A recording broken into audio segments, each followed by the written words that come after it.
Hi friends, welcome to ladies planet. ഇന്ന് നമ്മൾ ചെയ്യുന്നത് ഒരു സ്പെഷ്യൽ പൈനാപ്പിൾ ജ്യൂസാണ്.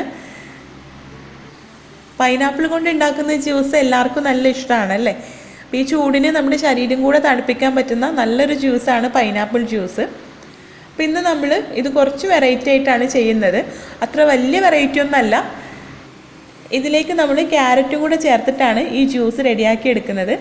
അതുകൊണ്ട് തന്നെ ഈ പൈനാപ്പിൾ ജ്യൂസിനൊരു പ്രത്യേക ടേസ്റ്റാണ്. ടേസ്റ്റ് മാത്രമല്ല, കാണാനും നല്ല ഭംഗിയുള്ള കളറാണ്. അപ്പോൾ നമുക്ക് എങ്ങനെയാണ് ഇത് ചെയ്യുന്നതെന്നുള്ളത് നോക്കാം. വീഡിയോയിലേക്ക് കടക്കുന്നതിന് മുൻപായിട്ട് നിങ്ങൾ ഈ ചാനൽ ആദ്യമായിട്ടാണ് കാണുന്നതെങ്കിൽ, കണ്ടിട്ടും ഇതുവരെ സബ്സ്ക്രൈബ് ചെയ്തിട്ടില്ലെങ്കിൽ പ്ലീസ് ഒന്ന് സബ്സ്ക്രൈബ് ചെയ്ത് സപ്പോർട്ട് ചെയ്യുക. സബ്സ്ക്രൈബ് ചെയ്യുമ്പോൾ അതിൻ്റെ തൊട്ടടുത്തൊരു ബെല്ലൈക്കൺ കൂടെ കാണും, അത് പ്രസ് ചെയ്യണം കേട്ടോ.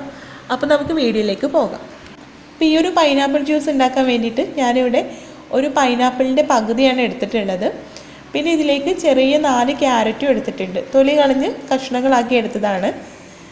ക്യാരറ്റ് വേവിച്ചിട്ടൊന്നുമില്ല കേട്ടോ, പച്ച ക്യാരറ്റ് തന്നെയാണ്. ഇനി നമുക്ക് ജ്യൂസ് റെഡിയാക്കാം. ആദ്യം നമുക്ക് മിക്സിയുടെ ജാറിലേക്ക് ക്യാരറ്റ് ചേർത്ത് കൊടുക്കാം. അതിന് മുകളിലായിട്ട് പൈനാപ്പിളും കൂടെ ഇട്ട് കൊടുക്കാം. ഇനി ഇതിലേക്ക് മധുരത്തിന് ആവശ്യമായിട്ടുള്ള പഞ്ചസാര ചേർത്ത് കൊടുക്കാം. അപ്പോൾ ഞാനിവിടെ ഓൾറെഡി പൊടിച്ചെടുത്ത പഞ്ചസാര ഉള്ളതുകൊണ്ട് അതാണ് ചേർത്ത് കൊടുക്കുന്നത്. കാരണം നമ്മളിപ്പോൾ തണുത്ത വെള്ളം ചേർത്തിട്ടാണ് ഇത് അടിച്ചെടുക്കുന്നത്. അപ്പോൾ സാധാരണ പഞ്ചസാരയാണെങ്കിൽ അത് പെട്ടെന്ന് അലിഞ്ഞ് കിട്ടില്ല. അപ്പോൾ പൊടിച്ചെടുത്തതുള്ളതുകൊണ്ട് അതാണ് ചേർത്ത് കൊടുക്കുന്നത്. ഇനി ഇതിലേക്ക് കുറച്ച് വെള്ളം കൂടെ ചേർത്തിട്ട് നമുക്കിത് നന്നായിട്ടൊന്ന് അടിച്ചെടുക്കാം.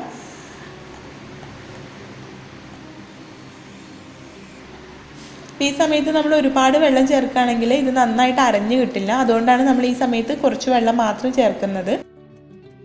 ഇത് കട്ടയൊന്നും ഇല്ലാതെ നന്നായിട്ട് അരച്ചെടുത്തതിന് ശേഷം നമുക്കിതിലേക്ക് 1.5 ഗ്ലാസ് വെള്ളം കൂടെ ചേർത്തിട്ട് ഒന്നുകൂടെ ഒന്ന് അരച്ചെടുക്കാം.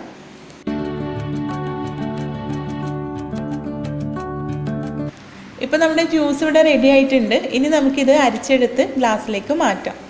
അപ്പോൾ ഇത്രയേ ഉള്ളൂ, നമ്മുടെ സ്പെഷ്യൽ പൈനാപ്പിൾ ക്യാരറ്റ് ജ്യൂസ് ഇവിടെ റെഡി ആയിട്ടുണ്ട്. അപ്പോൾ നിങ്ങളൊന്ന് ട്രൈ ചെയ്ത് നോക്കൂ കേട്ടോ. ഇനി ജ്യൂസ് ഉണ്ടാക്കുന്ന സമയത്ത് പൈനാപ്പിളും ക്യാരറ്റും വെച്ചിട്ട് ഇതുപോലെ ഒന്ന് ചെയ്ത് നോക്കൂ. തീർച്ചയായിട്ടും നിങ്ങൾക്ക് ഇഷ്ടപ്പെടും. നിങ്ങൾ ട്രൈ ചെയ്ത് നോക്കിയിട്ട് ഫീഡ്ബാക്ക് അറിയിക്കുക. ഈ വീഡിയോ നിങ്ങൾക്ക് ഇഷ്ടമായിട്ടുണ്ടെങ്കിൽ ലൈക്ക് ചെയ്യാനും ഷെയർ ചെയ്യാനും മറക്കരുത്. അപ്പോൾ നമുക്ക് അടുത്ത നല്ലൊരു വീഡിയോ ആയിട്ട് കാണാം. താങ്ക്